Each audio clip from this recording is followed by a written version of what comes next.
Պարոն Օրբելյան, երեք բավականին բուռն քննարկման առարկա դարձավ ձեր կողմից բարձր դատարանին ներկայացված փաստաթուղթը արձանագրության մեջ Excel-ով կատարված հաշվարկների հետ կապված ենթադրյալ, այս բանը չեմ ուզում փաստել անհամապատասխանության մասով։ Հիմա այս առնչությամբ հարցադրումս հետևյալն է. ձեր հաշվարկներով քանիսն է, որքան է կազմում այն ընտրական տեղամասերի թիվը, որտեղ դուք վեր եք անել, ի հայտ եք բերել այդ օրինակ ենթադրյալ անհամապատասխանություններ։ Բարձր դատարան վերլուծություն եմ իրականացրել ISO 9001-ի և Sigma 6 ստանդարտի համապատասխան, որը որակի վերահսկողության ստանդարտն է համապատասխան տվյալների մշակման դեպքում, և վերլուծությունը ցույց է տվել, որ բացարձակ թվերը, եթե չհաշվենք կուսակցության անցողիկ շեմը, կարող էր համարվել թույլատրելի, սակայն կա հսկայական շեղում այն բոլոր տեղամասերը, որտեղ որ առկա են խախտումներ, կամ դրանց 99%-ներ ոնց որ թե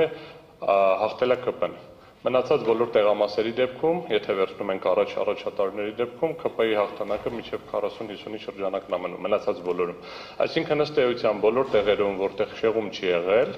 մնացած բոլոր կուսակցությունների եւ ԿՊ-ի միջև բաշխումը քիչ թե շատ համապատասխանում է ԿՊ-ի ձայների այդ 50%-ի շեմին։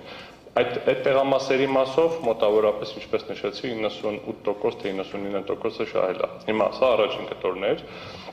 Երկրորդը մեկ վարքան, եթե թույլ տաք։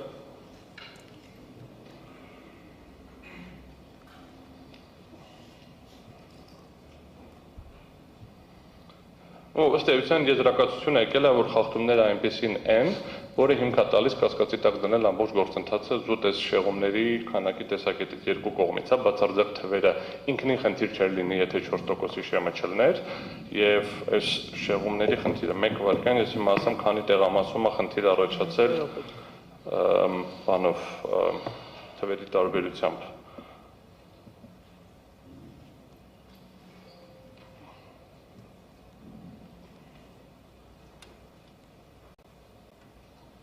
Ուրեմն 260 ներողություն, սա ընդհանուր թիվն է, 103 տեղամասում առաջացել է ավել քվեարկություն, 100 գումարած էլեկտրոնային եղանակով բանը, բաների էլեկտրոնային քվեարկություն, էլի 101, եւ հեսա պակասներ ձեզ ասեմ, քանիս է առաջացել։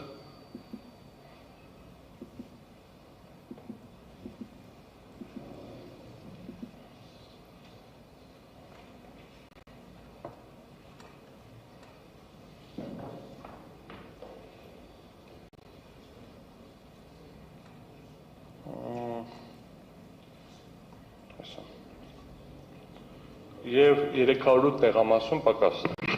Պակասի մասով շատ չեմ պնդում, որովհետև այդ թվում նաև երբ որ ուսումնասիրում ենք տեղամասային գրառումները, տեսնում ենք, որ կա, ասենք, երբ որ անձը տարել է իր հետ կամ փորձել է տանի, բայց ենթադրում է, որ 300 տեղամասում առնվազն մասնակիցների թվի եւ բանի հետ կապված այդ քվեատուփում արկա բյուլետենների քանակի միջև կա հակառակականություն, այսինքն կա քվեարկող, չկա բյուլետեն։ Դա կարող է ունենալ տարբեր պատճառներ, ինչպես նշեցի, երբ որ գումարում ենք այն վերևի 100-ը, գալիս է 25% շեղում։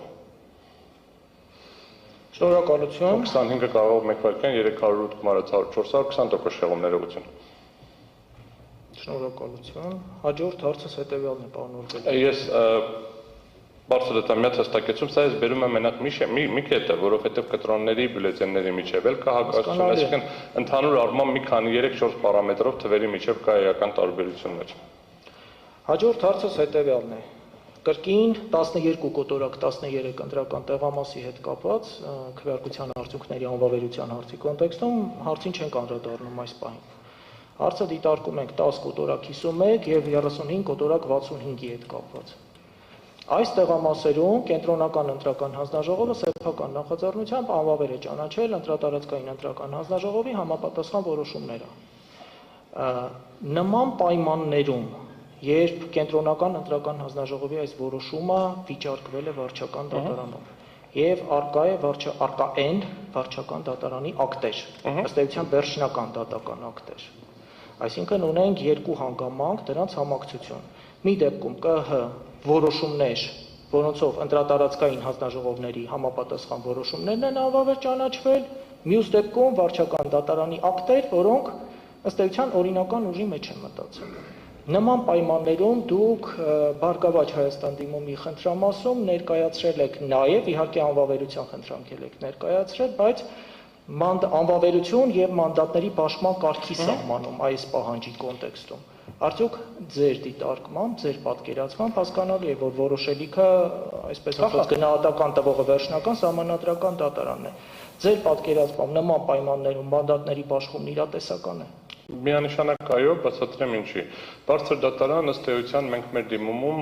լրիվ ընկալելով, հասկանալով իրավական համակարգը եւ հասկանալով, որ որոշումներն են որտեղ վերանայվում եւ ինչ ընթացակարգով, խնդիր չենք դրել կենտրոնական ընտրական հանձնաժողովի այդ որոշումների բողոքարկման արդյունքում ընդունված ակտերը բարձր դատարանի կողմից վերանայելու։ Բայց բարձրացրել ենք երկու խնդիր, որով խնդրել ենք դատարանին այդ հարցերին անդրադառնալ, մեկը 48.1 հոդվածին կենտրոնական ընտրական հանձնաժողովի եւ դատարանի կողմից տված մեկնաբանությունն է, որը ֆունդամենտալ խնդիր ունի եւ եթե դատարանը կտա դրան սահմանադրաիրավական այլ մեկնաբանություն, ես առանցքային մի կետի վրա եմ ուզում ուշադրություն հրավիրել կենտրոնական ընտրական հանձնաժողովի կողմից իր նախաձեռնությամբ բողոքի բացակայության դեպքում ընտրատարածքային հանձնաժողովի որոշման բացակայության դեպքում նման լիազորություն ունենալ եւ մասնակի անվավեր ճանաչել։ Արդյոք դա կենտրոնական ընտրական հանձնաժողովի լիազորությունների շրջանակի մեջ կարող է մտնել սահմանադրական հիմքը նշել ենք 190 հոդվածը, ոնց որ ասում որ պետք է լինի հանձնաժողովների համակարգ եւ դրանց լիազորությունները եւ այլն սահմանված լինի օրենքով, արդյոք այդ օրենքի այդ մեկնաբանությունը, որը տրվել է հիմք ընդունելով դրա եւ օրինականության սկզբունքը իրավաչափ է, սա մի արգումենտ է եւ եթե բարձր դատարանը եկավ եզրահանգման, որ 48.1 հոդվածին տրվել է հակասահմանադրական մեկնաբանություն, դա սահմանադրական դրա բովանդակությունը բացահայտի, բարձի որ դեպքում պետք է կարողանա, ինչից է բխում այդ։ Ես ներողություն եմ խնդրում ընդհատելու համար, այսինքն առանց նորմա կոնտրոլ իրականացնելու, ձեր կողմից վիճարկվող դրույթների սահմանադրականությունը գնահատելու, սա թողնենք մի կողմ, առանց այս գործընթացի, հնարավոր համարում եք մանդատների պաշտպան։ Բարձր դատարան, եթե երկու եւ երկրորդն էլ վերաբերվում է այդ հաշվարկի կարգին, եթե երկու դրույթները անվավեր չճանաչվեն, ըստ էության առաջանալու անվավեր խալացի։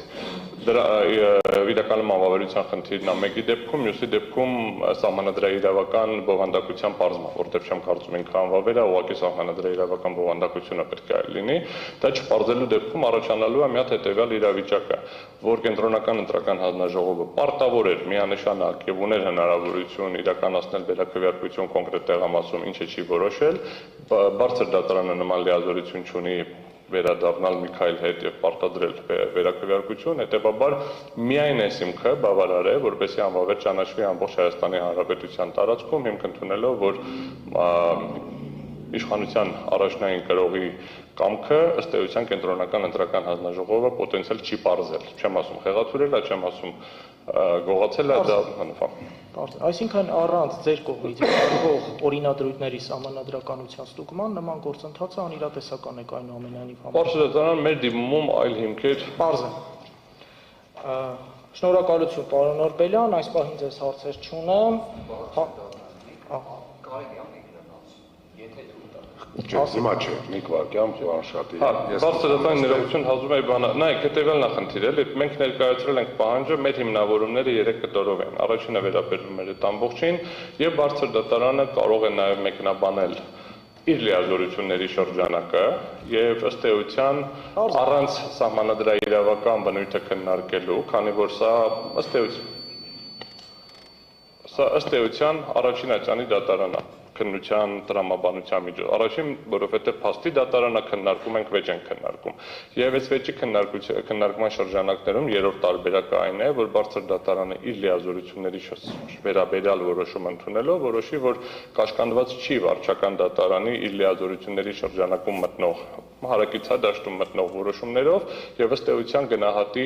առանց գնահատելու դատարանի որոշման իրավաչափությունը մնացած բոլոր հանգամանքները հաշվի առնելով գնահատի համապատասխանաբար տվյալ փաստը արդյոք կարող էր թե ոչ, որովհետեւ բողոքարկվել է կոնկրետ ծավալով, կոնկրետ շրջանակներում դատարան այդ շրջանակների շուրջ Շնորհակալություն, պարոն Օրբելյան,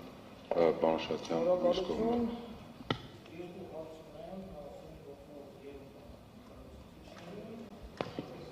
Երկու հարց ունեմ սույն գործով երրորդ անձի ներկայացուցիչներին։ Առաջին հարցը հետևյալն է։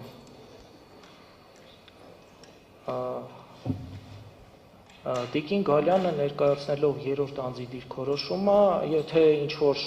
տեղ կսխալվեմ ձևակերպումների մեջ, խնդրում եմ շտկել, ուղղում կատարել, Տիկին Գալյան։ Բարգավաճ Հայաստան կուսակցության ընտրացուցակի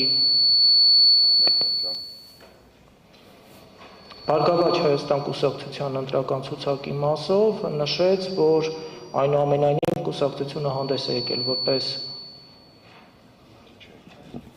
կուսակցությունը հանդես է եկել որպես քողարկված դաշինք, քանի որ ընտրական ցուցակում ընդգրկված են եղել թվով 11 անձինք, որոնք հանդիսանում են այլ կուսակցությունների անդամներ կամ ներկայացուցիչներ։ Սա իհարկե կարելի է հասկանալ, թերևս խոսքը այն կոնտեքստում էր, որ այս տրամաբանության մեջ կարելի էր քննարկման առարկա դարձնել, իհարկե ոչ մաքուր իրավական հարթությունում առհասարակ, ոչ թե 4, այլ 8%-անոց շեմը հաղթահարելու հարցը, թերևս